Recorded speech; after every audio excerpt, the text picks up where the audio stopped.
பாரு சாயி,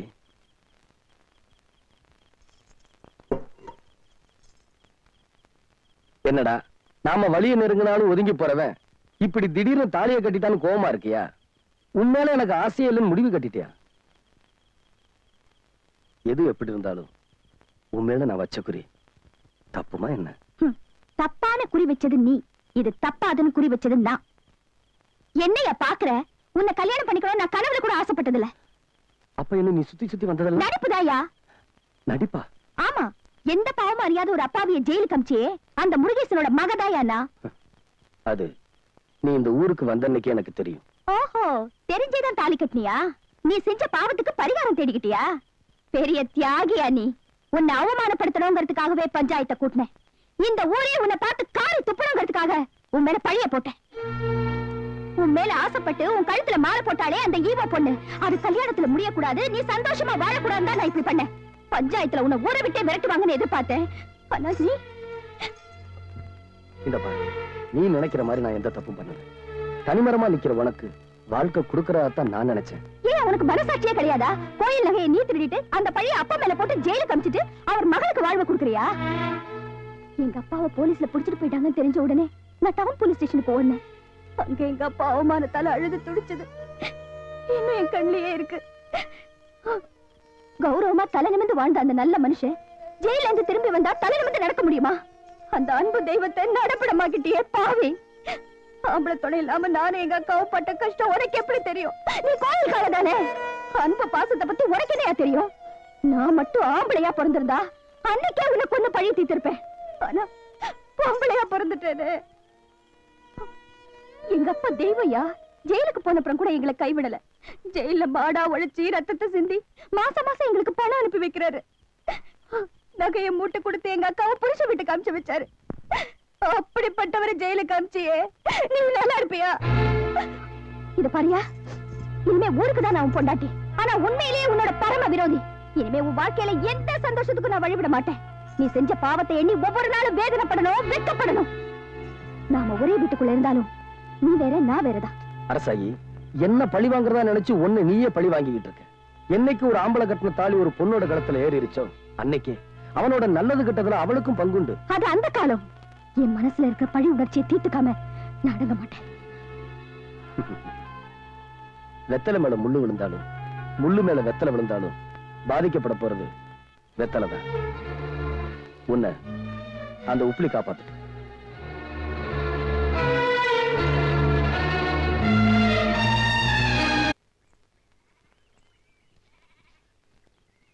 என்ன அரசாயி, சௌக்கியமா? எனக்கு என்ன, நல்லா தான் இருக்கேன். புதுசா கல்யாணம் ஆன பொண்ணு சந்தோஷமா இருக்காளா இல்லையா முகத்தை பார்த்தாலே தெரியாதா? முகத்துலதான் எந்த விதமான கலகலப்புமே தெரியலையே. இதெல்லாம் எப்படி தெரியும் பாக்குறியா? ஆனா கல்யாணம் முதல் நாளே உன் புருஷன் போய் கோயில்ல படுத்தான்ல. விருப்பம் இல்லாத கல்யாணத்துல எப்படிங்க சந்தோஷமா இருக்க முடியும்? ஆமா, நீ முருகேசமாவ தானே? அது எப்படி தெரியும் பாக்குறியா? அதுதான் சுந்தரலிங்கம், அந்த உப்பிலி. எனக்கும் விரோதி தான். அவன் என்ன செய்யணும்னு சொல்லு, முடிச்சிருவோம். எங்க அப்பாவை ஜெயிலுக்கு அனுப்பிச்சவனே நான் ஜெயிலுக்கு அனுப்பணும். அதுக்கு நீ ஒத்துழைக்கணுமே. என்ன செய்யணும்?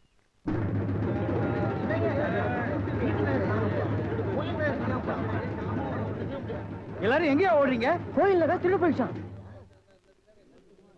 எனக்கு என்னமோ உப்புலி மேலதான் சந்தேகம். யார பத்தி என்னையா பேசுறீங்க? உப்புலிய பத்தி ஊருக்கே தெரியுமையா. அவன் பத்திரம் பார்த்து தங்கமையா, பத்திரம் பார்த்து தங்கம். அதெல்லாம் கல்யாணத்துக்கு முன்னாலயா? இப்ப கல்யாணம் ஆயிடுச்சுல்ல, கோயில்ல தர பிரசாத சோத்துல குடும்பத்தை நடத்த முடியுமா? புது பொண்டாட்டி அவ கேக்குறது வாங்கி தரணும்ல. பாத்தீங்களாமா, இவன் என்ன திருடன்னு சொல்றான். நீங்க நம்புறீங்களா? நான் அப்படிப்பட்டவனா? சொல்லுங்கம்மா. அட ஏப்பா, நான் ஒரு திருடன் சொன்னேன். கோயில நீ மாத்திரம் தான் இருந்திருக்கிற. கோயில் நகையெல்லாம் காணாம போயிருக்குது. அப்புறம் ரொம்ப சந்தேகப்படாம வேற யாரும் சந்தேகப்படுறது? எங்க போய் தேடினா கிடைக்குமோ அங்க போய் தேடி பார்த்தா கிடைக்குது.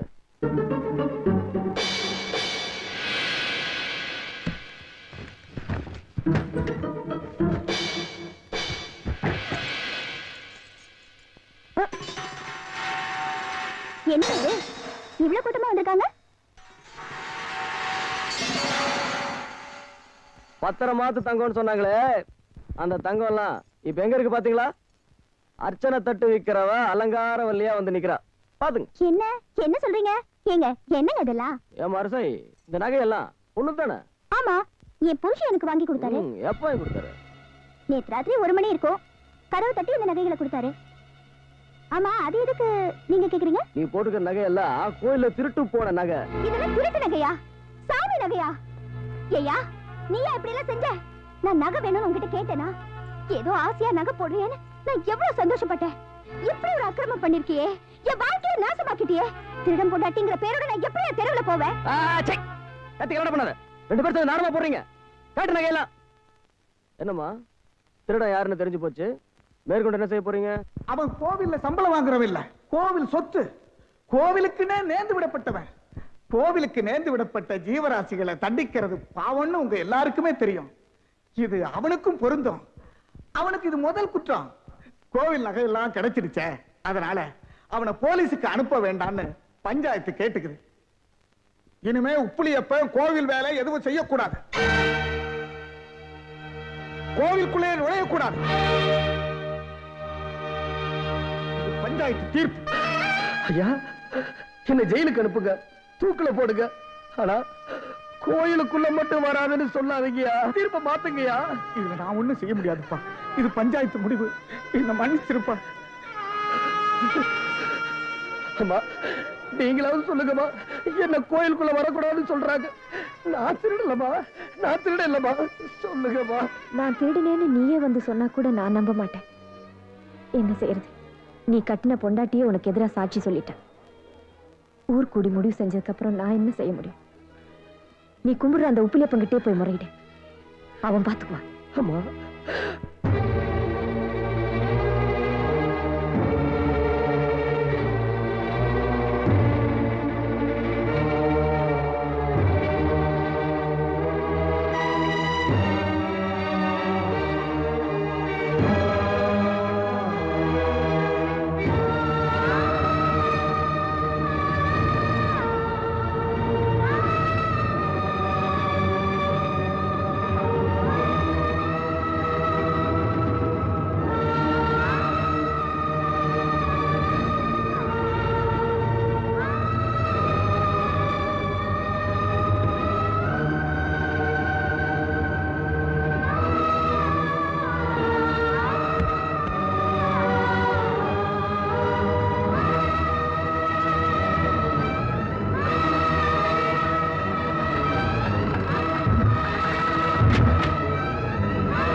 என்ன காரியம் பண்ணிட்டேன்?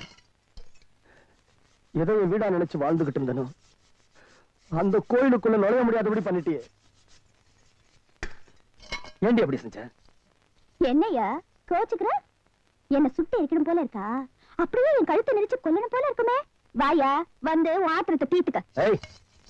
ஊர் உலகத்துல புருஷன் குடிகாரனா, சூதாடியா, ஊதாரியா, கூத்திக்காரனா இருந்தா கூட ஒரு நல்ல பொண்ணு அவனை தன்னை பெத்தவங்கிட்ட கூட விட்டு கொடுக்க மாட்டான்.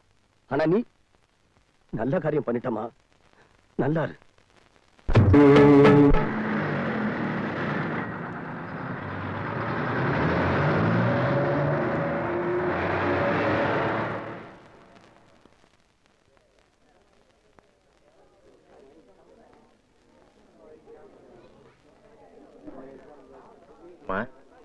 ஒரு அர்ச்சனை தட்டு கொடுமா.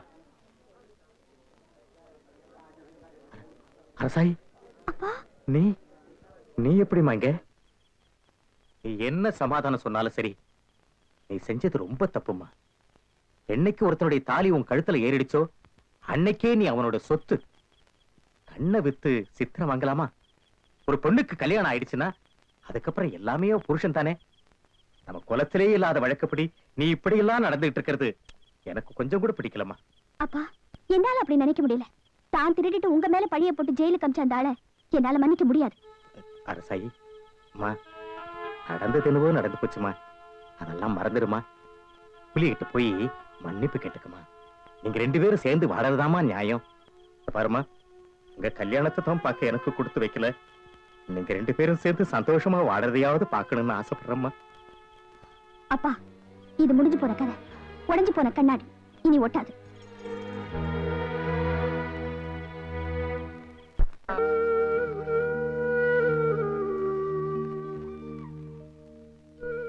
வணக்கையா. ஊரே என்ன ஒதுக்கி வச்சிருச்சு, நீங்களாவது என்ன பார்க்க வந்தீங்களே. உப்புலி, ஊர் உலகம் என்ன வேணும்னான்னு சொல்லட்டும், ஏன் உப்புலிய பத்தி எனக்கு தெரியாதா? ஊரார் கஷ்டத்தை தான் கஷ்டமா நினைச்சு ஓடி போய் உதவி செய்யற ஒன்னை இப்படி ஒதுக்கி வச்சுட்டாங்களே. சே, நன்றி கெட்ட உறப்பா இது. உப்புலி, காலையில இருந்து ஏதாவது சாப்பிட்டியாப்பா? சாப்பிட்டியா? ஏன்பா இப்படி போய் சொல்ற? உப்புலியப்பன் பிரசாதத்தை தவிர வேற ஒண்ணுமே நீ சாப்பிட மாட்டிய. இரு, நான் போய் கோயில் பிரசாதம். வேண்டாயா, எப்ப என்ன கோயிலுக்குள்ள நுழையக்கூடாதுன்னு சொல்லிட்டாங்களோ அப்பவே கோயில் பிரசாதத்தை தொடர உரிமை எனக்கு போயிருச்சியா. அப்ப என் வீட்டுல சாப்பிடலாமா? பசிக்கலையா? ஐயோ, நீ இப்படி சோறு தண்ணி இல்லாம கஷ்டப்படுறத பார்த்தா என்னால தாங்க முடியலையாப்பா. உப்புலியப்பா, இது உன் பிள்ளை இல்லையாப்பா? இப்படி தவிக்க விடலாமாப்பா? கடவுளே, என்ன கொடுமை. ஐயா, நீங்க அழக்கூடாது. தம்பி, இனிமையும் பொறுமை காட்டுறதுல எந்த பெருமையும் இல்ல. உண்மையை போட்டு உடைக்க வேண்டியதான். இதை தவிர எனக்கு வேற வழியே தோணல. வா, இப்பவே போய் பஞ்சாயத்தை கூட்டலாம். கொஞ்சம் பொறுமையா இருங்க. இப்ப உண்மையை சொன்னா யாரும் நம்ப மாட்டாங்க, வீணா குழப்பம் வரும். அதோட அரசாயி சுந்தரலிங்கத்தோட சேர்ந்து சதி பண்ணி கட்னவனையே கலங்கப்படுத்திட்டான்னு ஊரே அவளை வெறுக்கும். அவளையும் சுந்தரலிங்கத்தையும் சம்பந்தப்படுத்தி பழி சுமத்தினால ஆச்சரியப்படுறதுக்கு இல்ல. ஐயா, இத்தனை காலம் எந்த குடும்பத்துக்காக பாடுபட்டனோ எல்லாமே பாழா போயிரும். இப்படி என் வாயை அடைச்சு அடைச்சு தானே நீ இந்த நிலைமைக்கு வந்திருக்க. நீ பொறுமையா இருக்கிறப்பா, என்னால அப்படி இருக்க முடியலையே.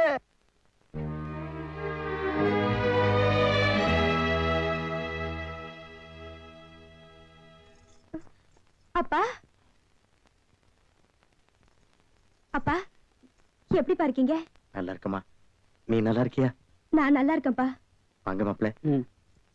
நல்லா இருக்கீங்களா மாப்பிள்ள? நல்லா இருக்கு. அக்கா, எப்படி இருக்க? நல்லா இருக்கேன் மாப்பிள்ள. உங்களுக்கு எப்படி நன்றி சொல்றதுன்னு எனக்கு தெரியல. உங்களுக்கு ரொம்ப பெரிய மனசு மாப்பிள்ள. இல்ல மாமா, உண்மையிலேயே நீங்க தான் பெரியவங்க. எங்க வீட்டு பெரியவங்க பேச்சு கேட்டு அற்பத்தனமா நான் தான் நடந்துக்கிட்டேன்.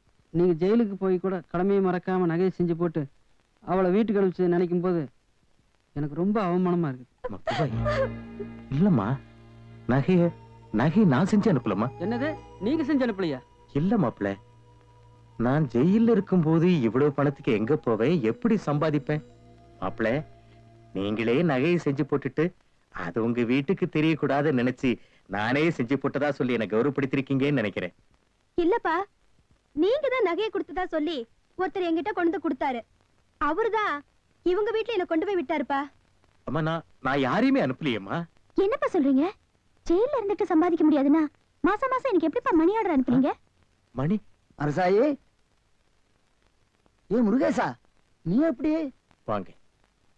அப்பா, அப்பா, இவர்தான்ப்பா நகையெல்லாம் கொண்டு கொடுத்த அவர் வீட்டுல கொண்டு போய் விட்டது.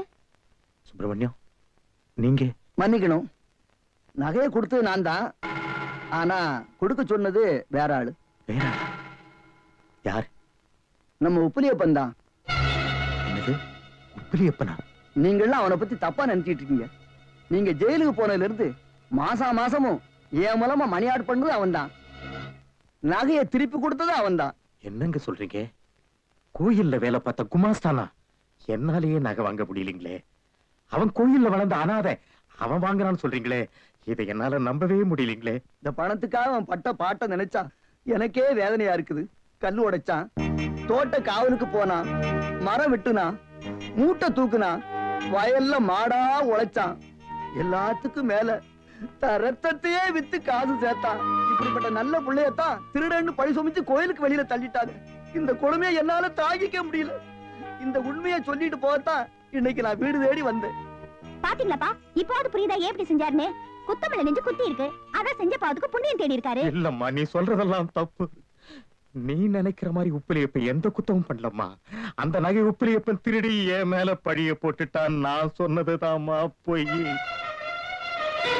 பெத்த பொண்ணுக்கு முன்னாடி நான் திருடன் ஒத்துக்கு என் தன்மான இடம் கொடுக்கலம்மா. நீ என்ன நிரபராதின்னு நினைக்கணுங்கிறதுக்காக அந்த நல்ல புள்ள மேல நான் பழிய போட்டுட்டம்மா. நான் செஞ்ச தப்புக்கு தெய்வம் என்ன நல்லாவே தண்டிச்சிடுச்சுமா. எல்லாரும் என்ன மன்னிச்சிருக்கு.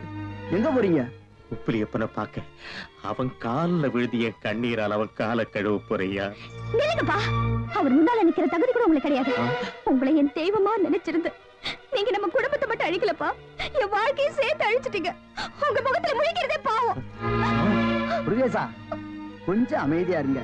இன்னைக்கு தான் அரசாயி உப்பிரியப்பனை முதல்ல புருஷனா ஏத்துக்கிட்டு இருக்கா. இனிமே எல்லாமே அமோகமா இருக்கும்.